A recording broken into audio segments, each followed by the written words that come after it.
नमस्कार दोस्तों, स्वागत करती हूँ आप लोगों का इस वीडियो में। आज की स्टोरी है समय की कदर। तो चलिए शुरू करते हैं मेरे साथ इस स्टोरी को।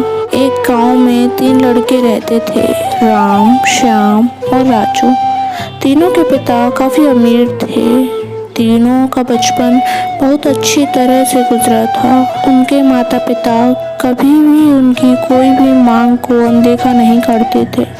राम के पिता सरपंच थे, श्याम के पिता एक कारोबारी थे और राजू के पिता एक किसान जमींदार थे। छोटी उम्र से ही उन सबको लाड प्यार ने ऐसा बना दिया था कि ना तो उनको मेहनत का पता था और ना ही उनको समय की बर्बादी।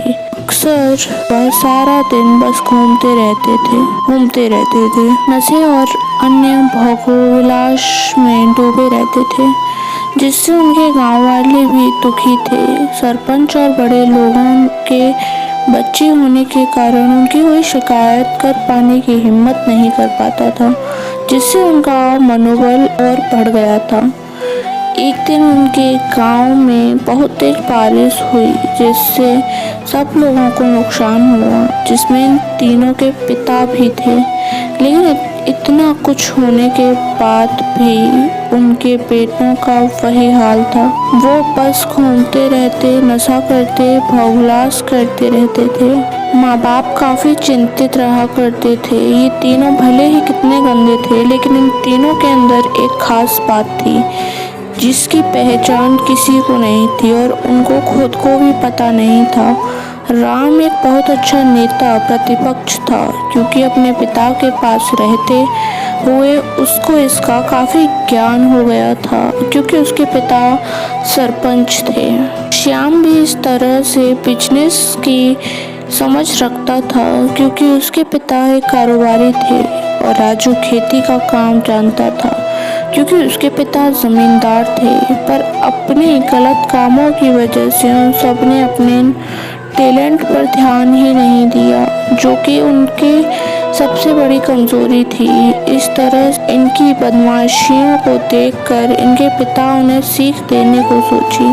तीनों पिताओं ने आपस में बात करी और उनका एक हल निकाला। तीनों पिताओं ने अपना अपना काम अपने अपने बेटों को सौंप दिए, जिससे उनको समय की कदर का पता लग सके। तीनों के पिता ने एक वसीयत बनाई, जिसमें ये लिखा था कि 1 वर्ष के अंदर इन तीनों को 10 लाख रुपए कमा कर देने होंगे, जो कि बिना किसी गलत काम करके कमाए गए हों, और तीनों को अलग अलग स्थान पर रखना था। इन तीनों को 5-5 लाख रुपए भी दिए गए, ताकि उनको अपना काम स्टार्ट करने में दिक्कत ना हो। पहले सब खुश हो गए कि हम आज़ाद हो गए, हमको पैसे मिल गए, और ऐसा सोचकर इन्होंने फिर से काफ़ी समय मौज मस्ती करने में लगा दिया। इस तरह से 6 महीने बीत गए और इनका काफ़ी सारा नुकसान भी हुआ। फिर एक दिन अचानक उनको एहसास हुआ कि अगर हम शर्त हार गए तो हम अपनी अपनी जायदाद खो बैठेंगे। धीरे धीरे उनकी चिंता बढ़ने लगी। एक दिन वो इसी उधेड़ धुन में एक पार्क में बैठे थे और कुछ डिस्कस कर रहे थे कि उनको एक छोटी सी लड़की मिली। वो फूल बेच रही थी और साथ में पढ़ भी रही थी। तीनों लोग उस लड़की के पास में गए। तभी राम ने लड़की से बोला, बेटी आपकी उम्र क्या है? तो लड़की बोली, मैं 12 साल की हूँ अंकल। इतना सुनते ही राम ने आश्चर्य से पूछा कि आप इतने छोटे होकर के खेल नहीं खेल रहे हो? इस पर लड़की ने जवाब दिया कि मेरे पापा अब इस दुनिया में नहीं हैं और माता बीमार रहती हैं, इसलिए मैं ये काम करती हूँ। ये सुनकर राम ने अपना पर्स निकाला। उसके पास जो भी पैसे बचे थे वो उस लड़की को देने लगा। उसके बाद लड़की ने बोला, अंकल आप भी फूल ले लो, मुझे बहुत खुशी होगी, क्योंकि मैं अगर आपसे फ्री में पैसे लूँगी तो फिर मेरा पढ़ाई में मन नहीं लगेगा। मैं कामचोर बन जाऊंगी, क्योंकि यही समय है जिस समय मैं अपना भविष्य लिख सकती हूँ। राम ने उस लड़की से सारे फूल ले लिए और तीनों घर लौट आए। उस फूल वाली लड़की का उन तीनों लड़कों पर बहुत गहरा प्रभाव पड़ा। रात भर उन तीनों ने उस बच्ची के बारे में सोचते रहे और उन्हें एहसास हुआ कि वो तीनों कितने गलत थे। तीनों ही दोस्तों का एहसास हुआ कि आज भी उनके पास 6 महीने का समय है अपने पिता के दिए गए काम को पूरा करने का और भविष्य बनाने का। इसी दौरान सबने सोचा कि अगर बचे हुए समय का सही उपयोग करें तो अभी भी बहुत कुछ किया जा सकता है। इस तरह बाकी दोस्तों ने भी सोचा और दूसरे समय में आकर काम तलाशने लगे और उनके शर्त में एक शर्त ये भी थी कि उनको जो भी काम करना है वो अपनी पहचान बताए बिना करेंगे, जिससे ये साफ था कि उनको काम नहीं मिला।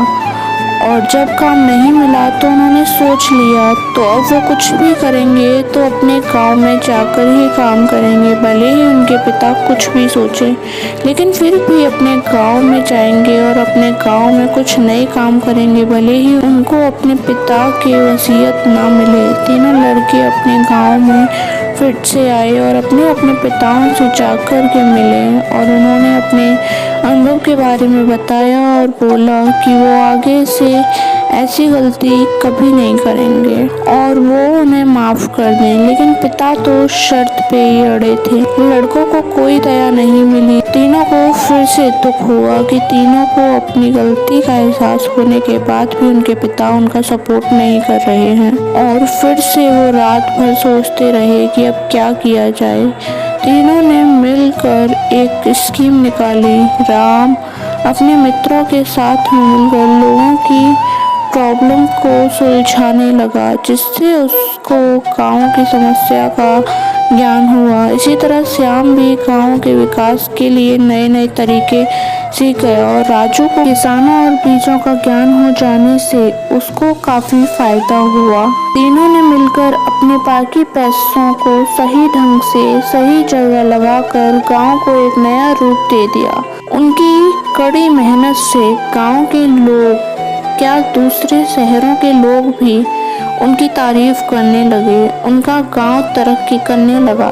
नई तकनीकों के कारण हर वर्ग के लोगों से उनका जुड़ाव होने लगा और एक समय आने के बाद उनके पिताओं ने भी उनको माफ़ कर दिया। इस तरह से दोस्तों उन तीनों को समय की कीमत का अंदाज़ा हुआ कि पहले वो कितना समय बर्बाद कर रहे थे, लेकिन जब से उनको समय की कीमत का अंदाज़ा हुआ तब से उन्होंने समय को बर्बाद नहीं किया और काम करके पैसा कमाया, नाम कमाया और ये सीखा ईमानदारी से ज़िंदगी कैसे जीते हैं।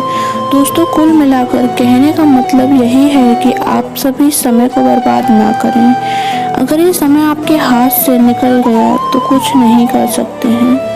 और हाँ, समय के पास इतना समय नहीं है कि वो आपको दोबारा समय दे। समय बर्बाद करने के हज़ारों तरीके हैं, लेकिन आप ऐसा कोई तरीका चुनिए जो आपकी ज़िंदगी बदल दे, इस समाज की ज़िंदगी बदल दे, इस देश का भविष्य बदल दे।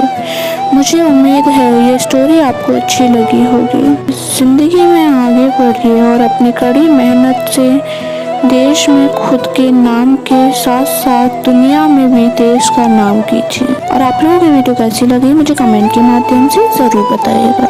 धन्यवाद।